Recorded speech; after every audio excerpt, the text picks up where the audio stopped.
Vision 2030, madini ni maisha na utajiri. Ikiwa ni utekelezaji wa Madini Vision 2030, serikali ya Jamhuri ya Muungano wa Tanzania imewezesha kuanzishwa kwa mradi wa ujenzi wa kituo cha kisasa na kikubwa cha teknolojia ya madini mkakati na muhimu pamoja na ununuzi wa vifaa vya kisasa vya utafiti wa kina wa madini.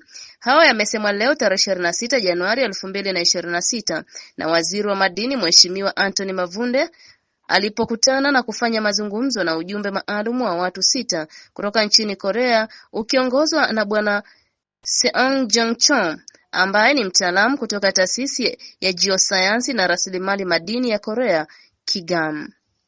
Amesema Mheshimiwa Rais amewaelekeza wao Wizara ya Madini kuhakikisha wanaongeza eneo la utafiti hadi kufikia 50% ifikapo mwaka 2030. Amesema mradi huo na wenzao wa Korea Kusini unaonesha wazi dhamira na adhma ya serikali katika kufikia malengo waliojiwekea.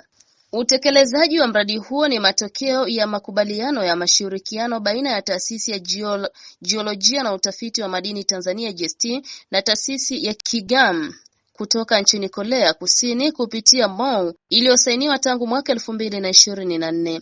Waziri Mavunde pia alieleza kuwa mradi huo ambao unataraji kugharimu won bilioni 21.8 za Korea ambazo ni sawa na dola za Kimarekani milioni 15.5 utahusisha kuanzishwa kwa kituo cha teknolojia ya madini, uchunguzi wa pamoja wa mfumo wa kidigitali wa taarifa za rasilimali madini, ujenzi wa uwezo wa wataalamu na utekelezaji wa mifumo ya ESG ya madini.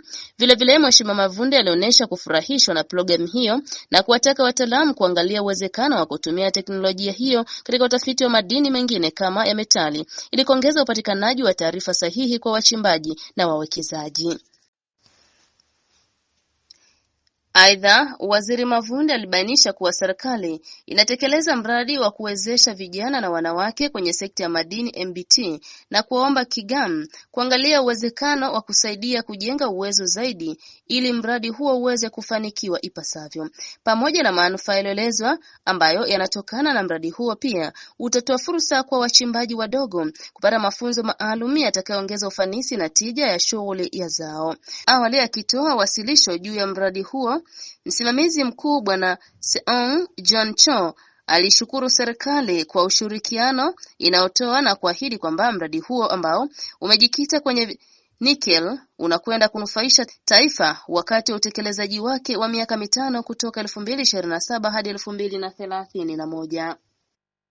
Mohab TV, Dodoma.